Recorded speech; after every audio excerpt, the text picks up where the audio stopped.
Good morning, YouTube. I just want to address some of the issues that I am having and concern that I'm having with Black YouTube. In recent videos and recent researching and recent viewing, I've realized that there is a lot of bickering, a lot of contention, a lot of back and forth with fellow Black YouTubers, and I'm not understanding why. We have YouTubers who are supposedly conscious, the woke YouTubers. I'm not talking about those who strictly deal with entertainment issues or things of that nature, but the ones that do dabble or their entire channel is devoted to being conscious, woke, and enlightening Black people on whether it's white supremacy, whether it's colorism, whether it's our place in society, how we view ourselves as a Black community.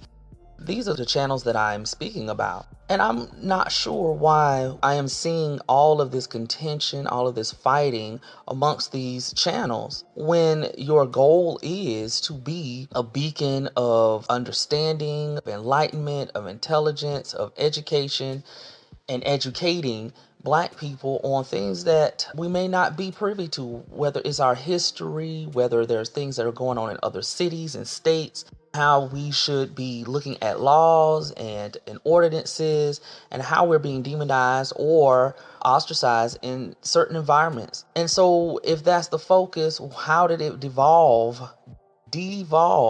into all of this catfighting, all of this bravado and machismo and ego, getting into where people are getting arrested? Their real lives are being affected by what's going on YouTube. And it's so counterproductive. It is so extremely frustrating to see that the old adage that Black people can't get along and we pull each other down is actually taking place in the YouTube community. And it's really sickening because not only are your fans watching, not only are your detractors watching, but the people you say that you're fighting against, which is white supremacy, those white trolls, they're also watching. They're getting their life and you're giving them all they need. They don't have to interject themselves. You are falling from the inside. The Trojan horse, they sent someone in, sent in the topic or sent in some idea, and once again, there you have it. You have a fallen people or a falling people because, of course, Black YouTube does not dictate Black community. But it is our voice, it is entertainment, it is advice, it is understanding, it is intellectual, sometimes intellectual food for the soul, mind. So a lot of us as consumers of that, we gravitate to that as a global community, an online virtual community that we can get behind, that we can release our frustrations with, we can learn things from, that we can just rally with other people and come up with solutions. And that should be the main reason. We've gotten so far from solutions, looking for solutions, trying solutions, talking about solutions, even if you debated solution. But solutions was the goal. That goal was to find solutions for us dying on live television for entertainment and ratings. I mean, have we forgotten? Do we have to wait till another Black man, Black woman, a Black child has to die at the hands of a white supremacist, a white whoever, before we get back in line, get back on track, and realize what's really going on? That we have to focus on solutions, that we are not being murdered on live television just for ratings, entertainment, and speculation. This is our lives. We have to live this every day. And there is no time to be worrying about all of these things. And I don't want to hear about the whole we chew bubble gum and walk at the same time. Yes, but the bubble gum and the walking is going in the same direction. But what you can't do is walk going north and chewing bubblegum going south. And that's what this internal bickering is with YouTube. So yes, you could talk about colorism over here while also dealing with white supremacy, also dealing with patriarchal stereotype issues, with gang problems in the Black community and poverty, success, wealth, and dealing with the NFL protests. Of course, you can handle all of those things, but all those things need to be a catalyst going forward, should be a catalyst to help you go forward, should be the sparks, little sparks that help us move forward, and not in these diverse ways, all the way to the point where we are talking about each other's platforms, where we're talking about each other's personal lives, that we're talking about each other's personal agendas. It has nothing to do with that. Sacrifice is being able to rid yourself of your ego to the point where you take on other people's problems, issues, and circumstances and put that as your agenda. And when all of these channels started, and I'm not going to name any in particular, but we all know the Black YouTube community is very small, the conscious ones anyway. We know that they are getting negative and more negative and more negative. We got people talking about whether some celebrities are black or not. What? Who cares? Who cares if someone's representing our community in the wrong way? At the end of the day, it has its place to be talked about, and it has an effect, I believe, on the community. Is that what's getting us killed on the streets? That Bruno Mars, Cardi B are culturally appropriating? Is that's what is allowing our children to keep going through the quote unquote school to prison pipeline? Is that what's causing that? I don't think so. I would gather that is not the reason why. Is it fact that black men and black women are trying to be Eurocentric in ways, whether they're taking on patriarchal stereotypes and prototypes, or are they taking on weaves and makeups and wanting to get this done and that done to themselves to look more European? Is that making problem of you being killed for the color of your skin? I don't think that is it. And I think we have taken on a mindset that death is not final. That's all you got is your life. You can decorate yourself all day long. We can talk about all these other issues, but you can't talk about anything if you ain't alive. Survival is the key. And respect. You want to be able to walk around in this country or walk around in your surroundings with respect, meaning that you don't get followed, meaning that you're not stopped and frisked, meaning that you are able to get jobs, meaning that you are able to go in spaces as you are and not be considered second class, a negative, aggressive, inefficient, inarticulate, criminal, divisive, argumentative, and all the other negative stereotypes that come along with just being a black person living in this society. And so we have to move forward as a group. And I get when people are talking about the NFL protests, and I get when people are talking about Colin Kaepernick, and I get when people are talking about, Black Panther movies. All of that is awareness. Not to take a page out of the white man's hand, but what does that do? What has that done for us? Okay? People are aware. When you're watching your black people getting killed on national TV, the Eric Garners, the Tamir Rices, the Philando Castiles, the Trayvon Martin, when you are seeing all of these things, the trials, the officers getting off, the recurring video footage, you're not watching that on BET. You're not watching that on Centric and TV One. You're watching that on national TV, where you are the stars, the main attraction, the main event. And why do they keep doing that to you, to us? Because it's entertaining for white people. It's ratings for white people, okay? And it brings speculation and doubt for white people. That's it. That's the only reason you're going to see that consistently being played on national TV. National, not your local, national television. And so here we are sitting here talking about, oh, well, this person's light skinned, and we're going to sit over here and talk about, white supremacy and that black men aren't standing up to white bullies. And, I feel like this particular YouTuber is not being authentic. And I feel like, okay, well, we can go on and on and on and on and on those issues. But you can't go on and on when you're dead, when you're dying in these streets.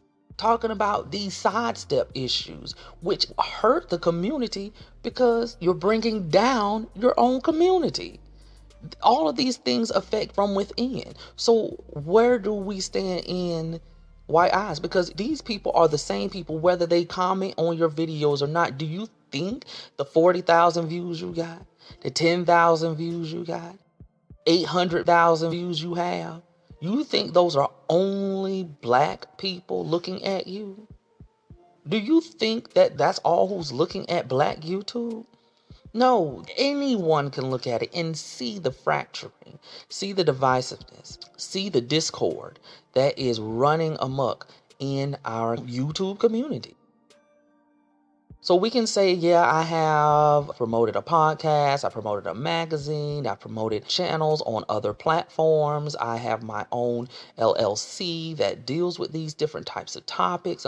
That's great, fine, and wonderful. But if everybody's not looking, everyone is not privy to all of that. But what people are privy to, when you know where your most following is why you continue to utilize it, is on YouTube. So we have to move forward and bring the conversation back to our survival, to our treatment, to our success in this society. And we can do it. We have glimpses, we have moments of success.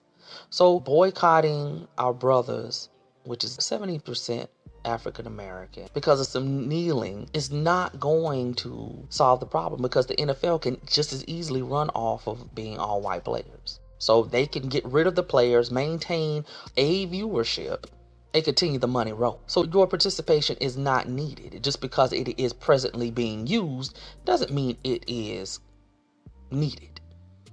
So the few ways out that Black men have, why cripple that? Why cripple it? I believe they do have the right to do what they do, but at the same time, that's a job. If the white community felt their anthem was so sacred and so patriotic and so revered, then they wouldn't have put it in an entertainment sporting event. They would only utilize it only for memorial services and for the fallen soldiers or for presidential inaugurations and things of that nature. But that's a whole different topic. But of course, they don't think that it has linked to it. And once again, you're giving detractors too much points, too much of your energy. You're acting as if white people are dumb, ignorant, and oblivious. They're not. They totally get it.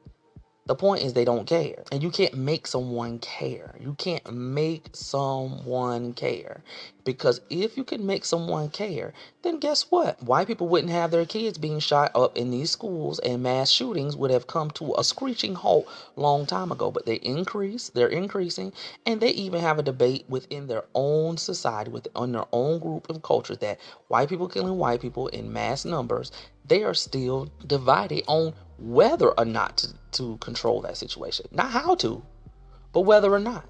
And so they're going to be stuck in that revolving circle, that revolving door of no resolve. Because the only way to resolve a situation is everybody's looking for resolution. But when you get stuck in a tornado of just, I'm right, you're wrong, my way or your way, that's not leading to a solution. Because people forget what they want. They don't even want anything. And they haven't even put to the test as you could. People can make laws by state and make things happen. Hold their police departments accountable for these things. They don't have to wait for presidents to step in. They don't have to wait till the Department of Justice and the FBI and the CIA. We've done all the statistics. We've done all the investigations, internal and otherwise. We see what's happening on the streets. We see it all over YouTube. We see it all over Tumblr. We see it all over all these internet pathways that police officers are using excessive force, being violent, cruel, and horrendously overstepping their bounds to the point of murdering children. And we sit back and we're relaxed with that. And at the same time, we understand that, it's not just happening to Black people. Of course, we get that point. But if white people, if Asian people, if any other group of people in this country is fine with the police departments victimizing them in that way, that's fine. But Black people have stood up and said, not here, not us, not now. And we need to continue that mantra and continue to fight against other stigmas and other issues that affect us on a day-to-day living, that affect our livelihood, that affect our children's livelihood, our successes. Not how we look at each other, to each other. That's irrelevant at this point. And I say that, but it does matter in some context, in the greater context, that we have to stand together. And that means we have to look at each other as helpers, comrades in the same fight. But if we look at each other with the side eye, we look at each other with ill intent, disdain, Of course, yes, there is not going to be any cohesiveness. There's not going to be any camaraderie to band together and move forward. But we should be able to move in spite of those things. We don't have to break bread and make love in order to understand that we both need to survive.